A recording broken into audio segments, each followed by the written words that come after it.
Let's take a look at all this stuff, just so you can see the different supplies and tools that I'm bringing up in advance. So you have a little bit of time to think.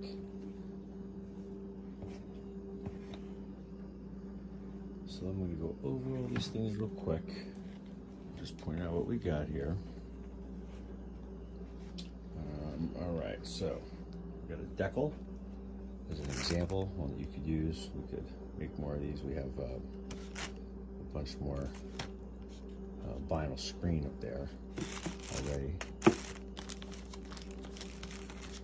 Got all different grades of sandpaper, super duper fine, wet and dry sandpaper, margarita straws, the bigger ones, the larger diameter. Just a old gift box thing, but maybe somebody might want to repurpose it. Yarns, different colors. I've got some acrylic paint and just water-based paints. And the better the brush, the better you can paint with. I have some cheapo brushes you're welcome to, but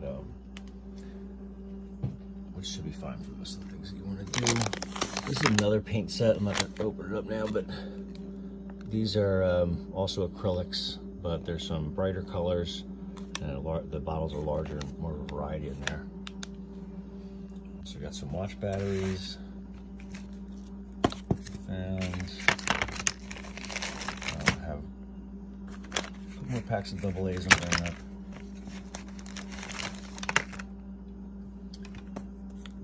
Masking tape, fresh masking tape, in case you want to project any images up to the whiteboard and trace something, or to make your own tracing, crisper paint jobs. This is a punch sling bag. Alright, got some tools that come with it. And this punch is for fastening these snaps and buttons to different things like leather or fabric. That's pretty cool. Speaking of fabrics, I've got different colors of threads and other zippers.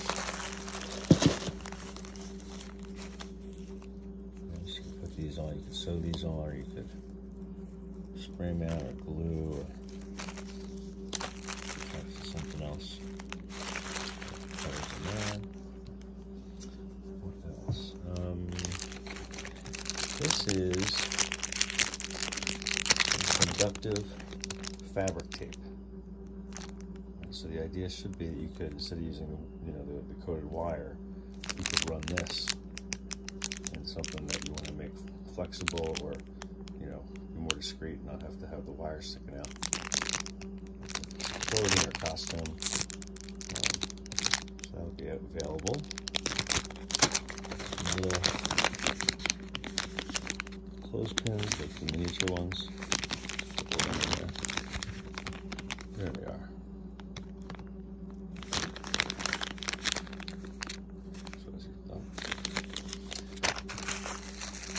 Hooks. There's a cabinet of hardware, still different types of hardware, back up against the wall. I didn't see too many people go back there looking. This is just some type of a molding, rubber, plastic, leather stripping, or decorative chrome. I'm trying to find a couple more of these. Solar walkway lights. They walk into back in the garage. Got a couple ping pong balls. But not that many, so what else? These are neodymium magnets. So they're stronger than the ceramic magnets for their size. How do we say it wrong? Neodymium. Very strong magnets.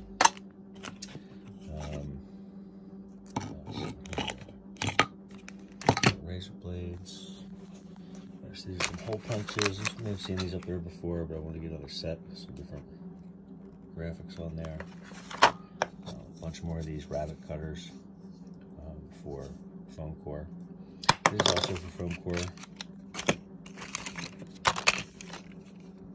This you can set to different depths and slide across the foam core and cut out those 90-degree channels. I'm sorry, 45-degree channels, and like make splines so that you could take the foam core and then like roll it up into a cylinder without it buckling all over the place, or make other like cool corners and bends with it. And a fresh pack of blades to go with that, and with some of the other foam core cutters that are up there already. Really strong. All right, what else? These are for cutting through glass and ceramic. It's a slow process. We can add a little bit of oil when we do it, and if somebody has some tougher material you want to try to drill through.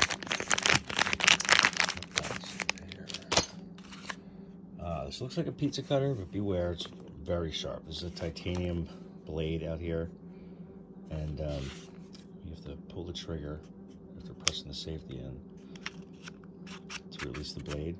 But this will cut through really thick fabric, even stuff like denim, with one pass very easily. Speaking of denim, I've got a bunch of pairs of jeans over here. These aren't just regular jeans. These are from like, you know, designer hipster jeans.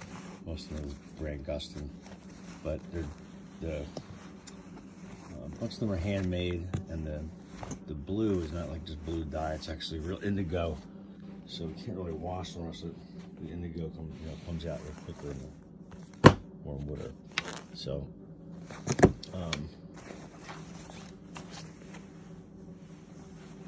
these have been set out in the sun for a while. Some of them never really lived one. Welcome to chop these things up. I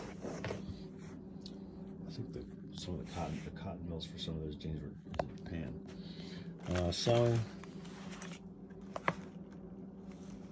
Sewing kit with all kinds of little starter tools. No, you know, not a sewing machine, but things we would do by hand. All right, cool. Other things we could do to fabrics or leather. I was talking about grommets before. Right? Eyelets. These have sometimes it's male and female, sometimes it's just a single piece. And what'll happen is you put a hole in the material and then push this through the hole, and then this punch over here will come down and flare the end of the grommet out. Right, so I just bought this. I'll put the handle on up there, and you can do it with different size tool die sets. Cool. When I buy a grommet, you would see them in tarps, you know, or hoodies, anywhere there's laces or strings or stuff coming through. This is a Dremel set. Hold this with one hand and put different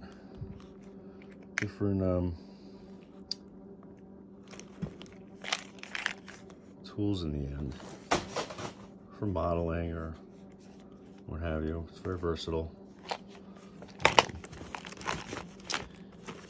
got fresh charcoal filters to go into the filter behind the hot wire styrofoam cutter. Wax, in case nobody has to do anything with wood. If you have chunks of wood and stuff that you might want to make a sculpture out of, or cutting board, who knows? We know. Talk to me, because we can have stuff to accomplish that in the time that we have left. Everybody's got 2 lab periods left, right? This is my professor, Dr. Rockwell, I was telling you about. I found that picture somewhere on campus. It's not like he gave that to me. I found that in the office or something. But this is glass. A bunch of sheets of glass. It's about a 1/16 of an inch thick.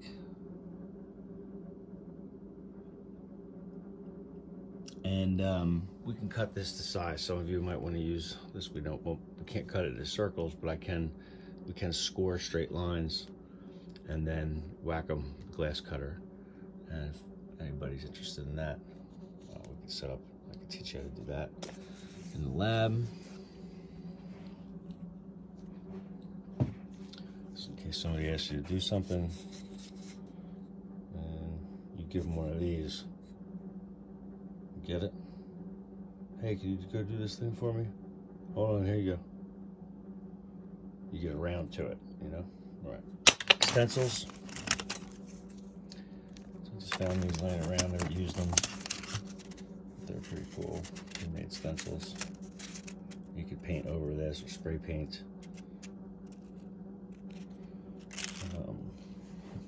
Some more epoxy, fresh epoxy. Right. Paint markers. So they like markers, but you have to press them down so that the tip activates and soaks up paint. So it's actual oil-based paint that comes out of here. It's not like a Sharpie. You know, it's almost impossible to get this stuff off. Like taggers and graffiti, people use these all the time. But if you have, you know, the right application for them, I could be convinced to let you use these. Can make a mess, but it can also be awesome. What else?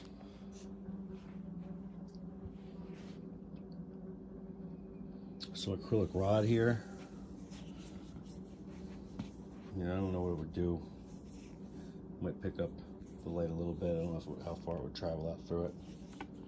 But it is a hefty piece. It's like 3/4 inch thick. And some acrylic square stock.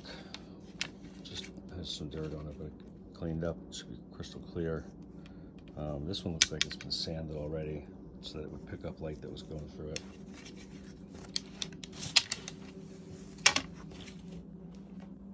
I think that there's a blender somewhere up there in Armstrong I could grab if we wanted to try. If you wanted to try your hand at making some paper. But I'm sure you can get access to a blender. But I will look for one when I get up there. A couple of little things I wanted to mention. I've got some more paints, like some base colors in larger quartz containers that I'll bring up. I may try to pick up some more of that pink foam, pink styrofoam people are asking about. You can get it right over there at Home Depot, but I'm going to see if I have time to stop before class tomorrow and grab half a sheet or so of that 2-inch thick stuff, the pink foam. I have rock wool for hydroponics. You know, thick chunks of the green rock wool. If you're looking to do the Sotobah hydroponics and you watch the video from the research step, you know what I'm referring to. I have like a couple pounds of it, which is a lot. But I'm not going to bring that up tomorrow unless somebody asks me for it. And I do have wildflower seeds, not wildflower seeds, but different microgreen seeds and some different herb seeds. But I could try to look for wildflowers if anybody's interested in doing that with like an earth-friendly greeting card type thing. All right, so sorry for going on and on. This was just a quick video for you to see some of the things that I purchased that I'm going to bring up. You'll have access to in lab, and I'm looking forward to helping everybody with their projects and having a quick one-on-one with you, at least to figure out what your final project's going to be, your independent one, and talk to you about how your LED project went or is going. Okay? Looking forward to it.